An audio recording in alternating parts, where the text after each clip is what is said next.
Hello everyone, welcome back to another One Bible 1 Year. Today is day 56. There we go. So I know I'm not doing a face video today, guys. I didn't have everything set up in time.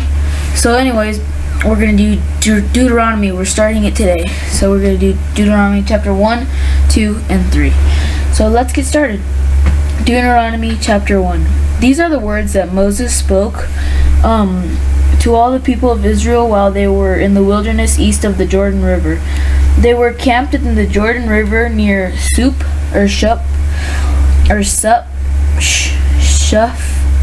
S-U-P-H, I don't know how to pronounce that, between Perah on one side and Tophel, Laban, Harazoth, and Dizabah on the other. Normally it takes 11 days to travel from Mount Seir to Kadesh Barnea, going by the way of Mount Seir. But 40 years after the Israelites left Egypt on the first day of the 11th month, Moses addressed the people of Israel, telling them everything the Lord had commanded him to say. This took place after he had defeated King Sihon of the Amorites, who ruled in Heshbon, and at Adriel had defeated King Og of Bashan, who ruled in Ashtaroth. While the Israelites were in the land of Moab, east of the Jordan River, Moses carefully explained the Lord's instructions as following. When we were at Mount Seir, the Lord our God said to us, "You have stayed at the mountain long enough. It is time to break camp and move on. Go to the hill country of the Amorites and to all the neighboring regions, the Jordan Valley, the hill country, the western foothills, the Negev, and the coastal plain. Go to the land of the Canaanites and to Lebanon, and all the way to the great Euphrates River. Look, I am giving all this land to you. Go in and occupy it, for it is the land the Lord swore to give you and your ancestors, Abraham, Isaac, and Jacob, and to all their descendants." Which is in the picture that was verse 8, which is in the picture that is up today. Verse 9, Moses continued, "At that time I told you, you are too great to burden for me to carry all myself. The Lord your God has increased your population, making you as numerous as the stars. And many of the Lord, the God of your ancestors, multiply you 1,000 times more and bless you as he promised. But you are such a heavy load to carry. How can I deal with all your problems and bickering? Choose some well-respected men from each tribe who are known as for their wisdom and understanding, and I will appoint them as your leaders." Then you responded, Your plan is a good one. So I took the wise and respected men and appointed them to serve as judges and officials over you. Some were responsible for 1,000 people, some for 100, some for 50, and some for 10. At that time I instructed the judges, "You must hear the cases of your fellow Israelites and foreigners living among you. Be perfectly fair in your decisions and impractical in your judgments. Hear the cases of those who are poor as well as those who are rich. Don't be afraid of anyone's anger, for the decision you make is God's decision. Bring me any cases that are too difficult for you, and I will handle them." At that time I gave you instructions about everything you were to do. Then, just as the Lord our God commanded us, we left Mount Sinai and traveled through the great and terrifying wilderness, as you yourselves remember, and headed toward the hill country of the Amorites. When we arrived at Kadesh Barnea, I said to you, "You have now reached the hill country of the Amorites that the Lord our God is giving us. Look, he has placed the land in front of you. Go and occupy it as the Lord, the God of your ancestors, has promised you. Don't be afraid, don't be discouraged." But you all came to me and said, "First, let's send out scouts to explore the land for us. They will advise us the best route to take and which towns we should enter." This seemed like a good idea to me, so I chose 12 scouts, one from each of your tribes. They headed for the hill country and came to the valley of Eshcol and explored it. They picked some of its fruit and brought it back to us, and they reported, "The land the Lord our God has given us is indeed a good land. But you rebelled against the command of your Lord your God and refused to go in. You complained in your tents and said, 'The Lord must hate us. That's why he has brought us here from Egypt to hand us over to the Amorites to be slaughtered.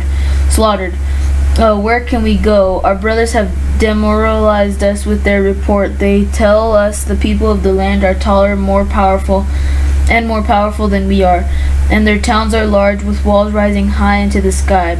We even saw giants there, the descendants of Anak.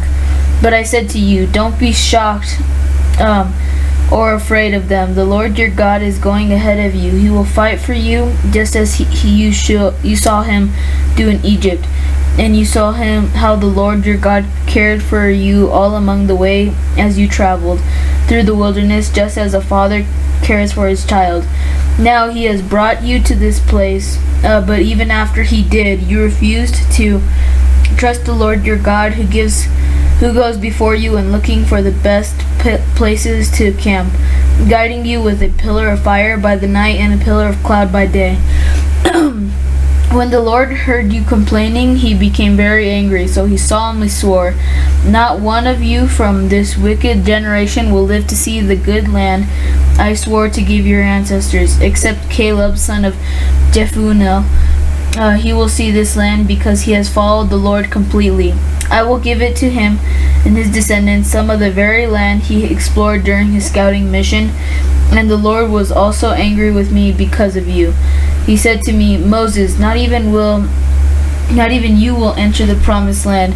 Instead, your assistant Joshua, son of Nun, will lead the people into the land. Encourage him, for he will lead Israel as they take possession of it. I will give you the land to your little ones, your innocent children. You were afraid that they would be captured, but they will be the ones who occupy it. As for you, turn around and go on back through the wilderness towards the Red Sea." Then you confessed, "We have sinned against the Lord. We will go into the land and fight for it.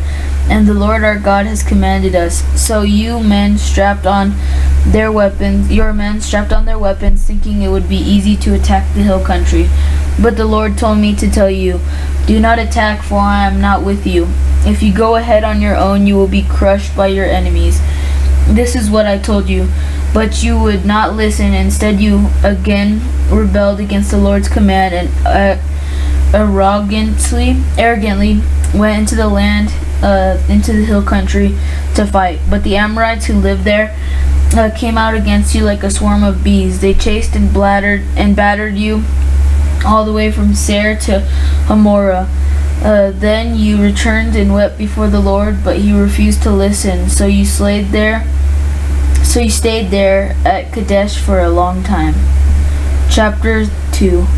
Deuteronomy chapter 2. Then we turned around and headed across the wilderness towards the Red Sea, just as the Lord had instructed me, and we wandered around in the region of Mount Seir for a long time. Then at last the Lord said to me, "You have been wandering around in this hill country long enough. Turn to the north. Give these orders to the people. You will pass through the country belonging to your relatives, the Edomites, the descendants of Esau who live in Seir. The Edomites will feel threatened, so be careful. Do not bother them, for I have given them all the hill country around Mount Seir as their property, and I will not give you even 1 square foot of their land. If you need food to eat or water to drink, pay them for it. For the Lord your God has blessed you everything you have done. He has watched your every step through this great wilderness. During these 40 years, the Lord your God has been with you, and you have lacked nothing. So we bypassed the territory of our relatives, the descendants of Esau who live in Seir. We avoided the road through the Arabam Valley that comes up from Elath and Ezion-Geber. Then we turned north along the desert route through Moab the Lord warned us, "Do not bother the Moabites, the descendants of Lot, or start a war with them. I have given them Ar as their property, and I will not give you any of their land." A race of giants called the Emites had once lived in the area of Ar. They were as strong and numerous and as tall as the Anakites, another race of giants. Both the Emites and the Anakites are also known as the Rephaites, though the Moabites called them Emites. In earlier times, the Hamorites lived in Seir, but they were driven out and displaced by descendants of Esau, just as Israel drove out the people of Canaan when the Lord gave Israel their land. Moses continued, "Then the Lord said to us, get moving, cross the Zered brook." So we crossed the brook. 38 years passed from the time we first left Kadesh Barnea until we finally crossed the Zered brook. By then, all the men old enough to fight in battle had died in the wilderness, as the Lord had vowed would happen. The Lord struck them down until they had all been eliminated from the community.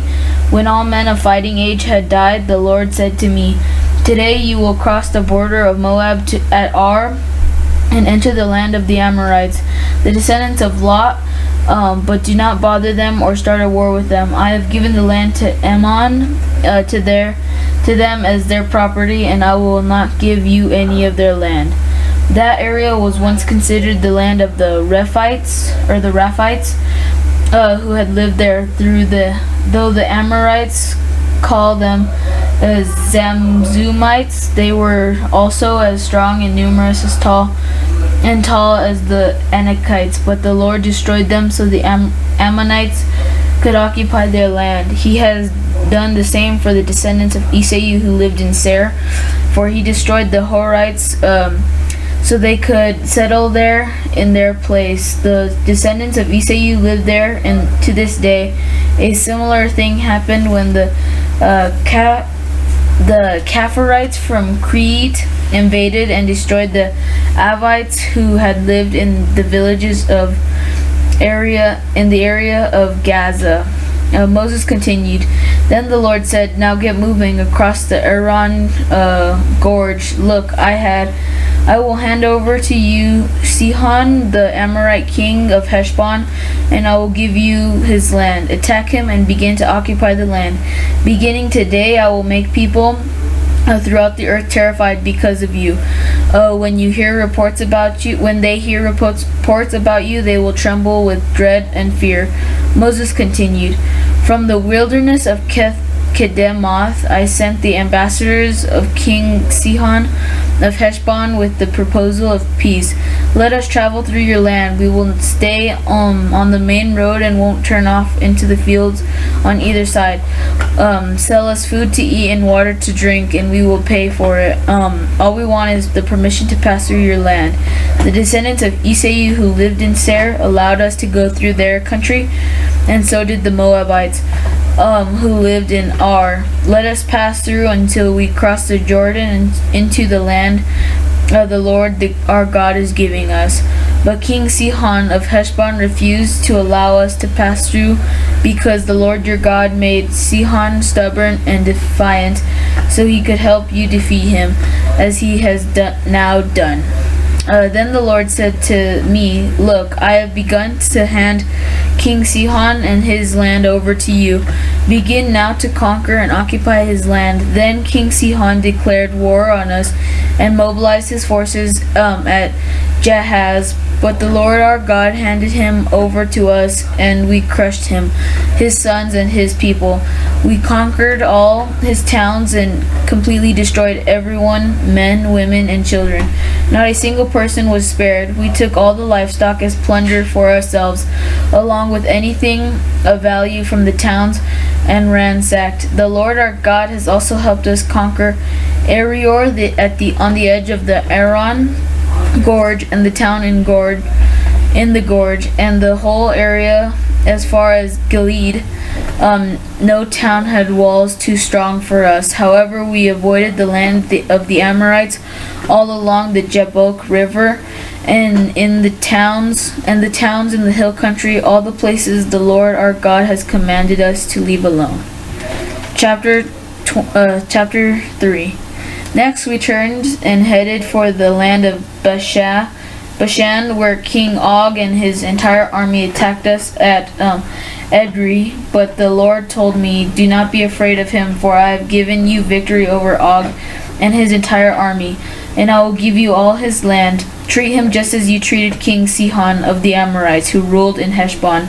So the Lord our God handed King Og and all his people over to us, and we killed them all. Not a single person survived.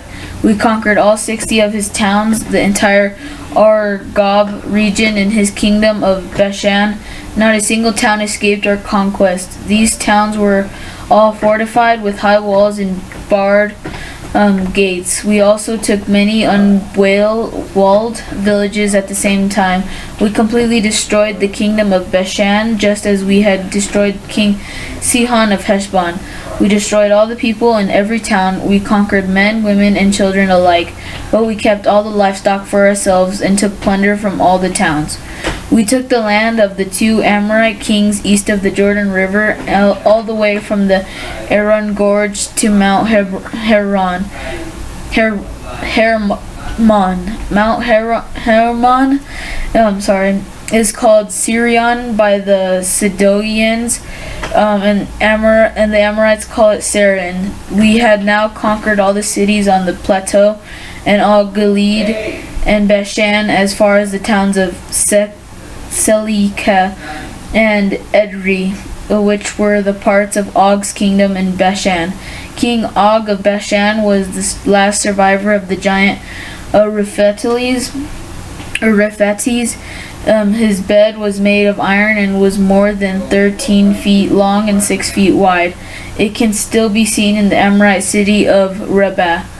When we took possession of this land, I gave the tribes of Reuben and Gad the territory beyond Aroer along the Aron Gorge, plus half the hill country of Gilead with its towns. When I gave the rest of the Gilead to all the Bashan, Og's former kingdom, and half the tribe of Messiah, the entire Arab region of Messiah used to be known as the land of the Riphates.